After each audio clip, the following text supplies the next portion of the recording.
Hey everybody, before we jump into this video, I just want to show you a cool feature on our sponsor, Buyee.com. Now, Buyee is the website I use when I'm making purchases from Japan. And if you're new to the site, you may think that the only places you can shop from are the ones up here in the toolbar. But if you click on Add to Buyee, you'll see that there are a lot more vendors you can shop. Look at all these Japanese stores ranging from toys to games to clothes. You can add this little guy to your browser. I'm using Firefox here. And then when you shop one of these stores, in this case I'm on Mandarake, see a little confirmation pops up reminding me that I can shop this website via Buyee. Say I'm on Mandarake and I want to buy this guy. I click on my little Buyee extension icon, and there's my opportunity to add it to the Buyee cart. And once I return to Buyee.com, I can click on the cart and confirm that the little guy is there. Alright, delete this, I don't want this guy. And that's just one of many cool ways you can use Buyee to shop Japan. And remember, Monster Island Buddies viewers get about $20 of free spending money when they sign up for a Buyee.com account. Just click the link in the description. Alright, enjoy this playtime! Playtime! Yay! In the 1990s, Trendmasters Toys acquired the license to make and sell Godzilla toys here in America. At the time, it was their biggest license. The Godzilla King of the Monsters series gave us action figures of Godzilla, Rodan, Mechagodzilla, Mothra, King Ghidorah, Mecha King Ghidorah, and would also add characters like Gigan and Biollante. And if you wanted to buy these figures, oh my god, you had options! Buy them in 4-inch scale, 6-inch scale, 10-inch scale! Buy them with a button that makes them roar, or no button! Get them in singles or 2-packs! There are so many configurations and versions of these figures that you could fill a warehouse with them all and then dive into them like Uncle Scrooge. Even more interesting, these toys and their appearances and stories are based heavily on the Heisei-era films. But Americans wouldn't be able to watch the Heisei-era films until years later. So these origin stories have no context whatsoever. We have no idea who Mecha King Ghidorah was, or that he's supposed to be a good guy. Same with Mechagodzilla. I thought he's an alien bad guy, but now he's a government-created good mecha? What? At the time, I just figured these designs were just part of a 1990s-fication of the Godzilla monsters. I mean, all of this just fit the decade so perfectly. But today, what I want to focus on is a very specific part of this line. Godzilla Force, a team of 4 superhumans who defend the Earth from giant monsters. While the concept of G-Force has appeared in Godzilla films, this Godzilla Force was made up of 100% original characters making their first and only appearance ever. Why would Trendmasters try to add a team of superhumans in different color suits to the whole mix? I don't know for sure, but... yeah, Mighty Morphin Power Rangers had just taken the country by storm in 1993. I have to believe that Godzilla Force, at least in some small way, was an attempt to capitalize on that craze. So, who are the Godzilla Force? What, you wanted character names? In classic Trendmasters fashion, they saved some costs by giving all 4 team members the same backing card. Which means the front of the card just says Godzilla Force. On the backs are the same 4 profiles. No pictures of the Godzilla Force toys, mind you, except for the Garuda warship here, which they made part of this narrative. So what do you say, guys? Do you want to meet the Godzilla Force? Well, too bad! First up is Squadron Leader Pete Richards. But you can call him Colonel Richards. He's 36 and on his 2nd year as team leader. His extraordinary ability to lead troops is matched by his physical ability to travel at a top speed of Mach 1. Oh, you just throw that in there! Last line of the card. Oh, by the way, he has a superpower. And that's the thing you're gonna notice with all 4 team members. They have abilities, but we have no idea how. Was Richards born a mutant? Was he enhanced by the government? Was he bitten by a radioactive flash? Pete comes with these special shoes. Is that how he runs fast? He also comes with this gun, which is either a cyber cannon or a breath neutralizer, according to this misleading card, which makes it look like you're gonna get both. So here's Pete, your stereotypical 1990s white male leader. And look at this, right out of the package, he's got a white paint mark on the side of his head. Maybe they thought Pete Richards was really Reed Richards. And here he is all suited up. It's pretty cool. Oh yeah, all of the characters come with this plastic Godzilla Force badge. So if you get all 4 team members, you'll have 4 of these big badges that take up a quarter of the packaging. It's not exactly the same, but the badge is very similar to the officially licensed Godzilla merch symbol. Now listen, we can't have a 1990s supergroup without one black guy.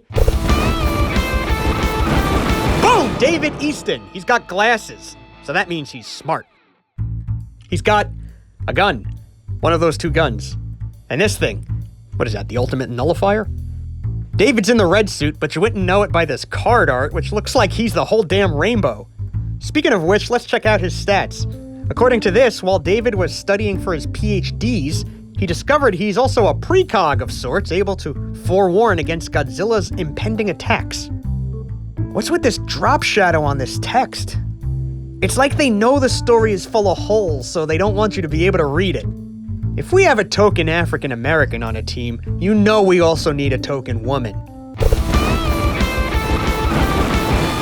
Meet Margaret O'Brien, the woman. Call her O'Brien. This flying ace can also generate a bioelectric magnetic field using her telepathic energy. I guess she can make a force field, which for whatever reason is a power exclusive to women. I'll be honest, I think the paint complexion of all these characters is a few shades darker than it was meant to be. Look how pale they are in the catalog pictures. What is this? What is going on with her neck and hair? This is just plain awful.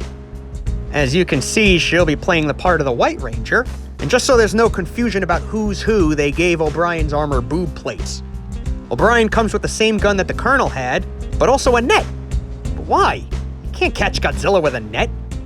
Maybe it's to catch herself a man. There's one more member of the team, and it's another generic white guy. Oh, come on. Even the tattooed teenage alien fighters from Beverly Hills mix things up slightly more. It's Michael Van Horn, but call him Dutch, like the Ed O'Neill film. Dutch is 23 and able to withstand intense physical punishment. Is that his power or his kink? He's got the lifting strength of 20 men. I haven't pointed it out yet, but you can clearly see these guys all articulate at the arms and legs, and that's about it. Suit up, Dutch. Time to go fist fight Godzilla. Dutch has a shield, which is an odd choice for someone who can withstand intense physical punishment. And he's got that other gun. Dutch. The Godzilla Force is complete.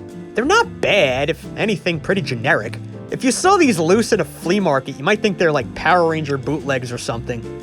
As mentioned earlier, their ship is the Garuda, and it looks like Garuda went through a color change from all silver to black with silver wings.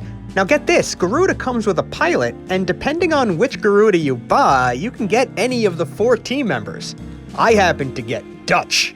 He can bend at the waist to go from standing to a sitting oh, oops. It's a cozy fit in the cockpit of Garuda, which, by the way, has 2 launchers, a missile launcher, and a grappling hook thing.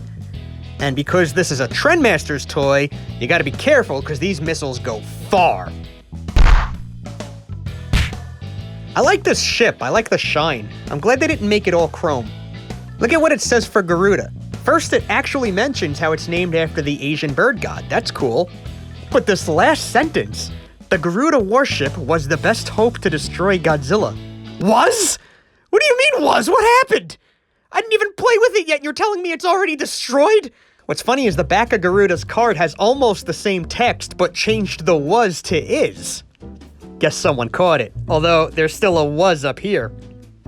Classic Trendmasters.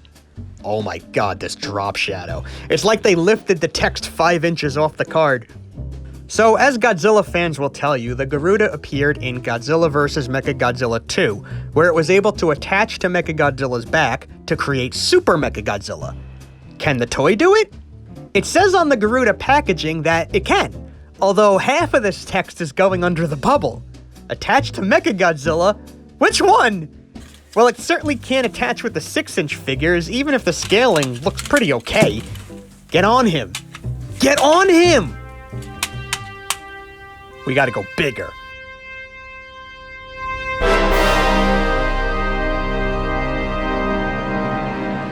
We need the Mechagodzilla giant action figure. He lights up. He roars. He sees your every move. Ah! Don't look at me!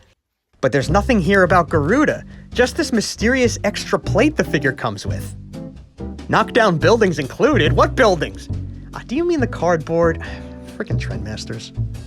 Even the back of the box offers no hint that this toy connects with Garuda. It doesn't even show Garuda. Don't you want to show the accessory you want people to buy that goes with this toy? As you can see on the back here, there's a compartment held by a tiny screw. You would be totally forgiven if you thought that this was for just the batteries and had no idea what to do with this extra piece. Because they don't tell you, you see. But not only does Garuda fit on this piece, it's a perfect fit. I hate tiny screws. I hate them, I hate them, I hate them so. Ugh, does this brand of battery even exist anymore? Let's get some new batteries in this guy's stat. Now we'll screw on the new backplate, and boom! Mechagodzilla's wearing Garuda like a backpack. It's really easy. You think it might be worth mentioning anywhere. The balance is now a little off, so I'll have to adjust his legs. Also, the Garuda cockpit swings open way too easily. It doesn't snap into place at all. That part's annoying. But otherwise, what we're looking at here is a Super Mechagodzilla toy that was available in America even when the movies weren't.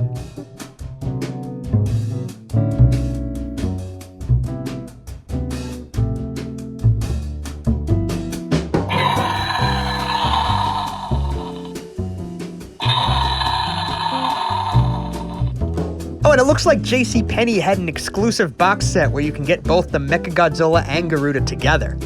Jesus, they didn't even try with this packaging, did they? Godzilla Force has a little bit more of a presence in the Trendmasters toys. I already did an entire video on these Micro Battle playsets, but we'll need to do just a very quick revisit. Both of these sets come with a little Garuda, and my Mecha King Ghidorah set came with a tiny Easton and Dutch. In the comic book that comes with a lot of these toys, like the 10-inch Mechagodzilla, Godzilla Force is name-dropped, but these soldiers don't look like Godzilla Force at all.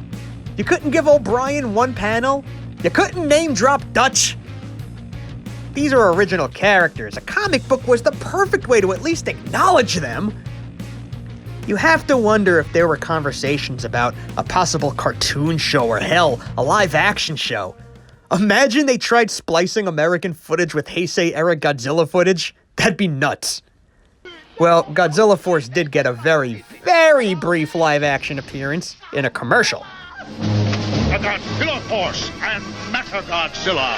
The Godzilla Force. Look at these guys. I mean, the costumes are accurate, but they look like they're about to go do a round of laser tag. Even the commercial glosses over how Garuda attaches to Mechagodzilla. You know, vehicles combining was the whole Power Rangers shtick, right?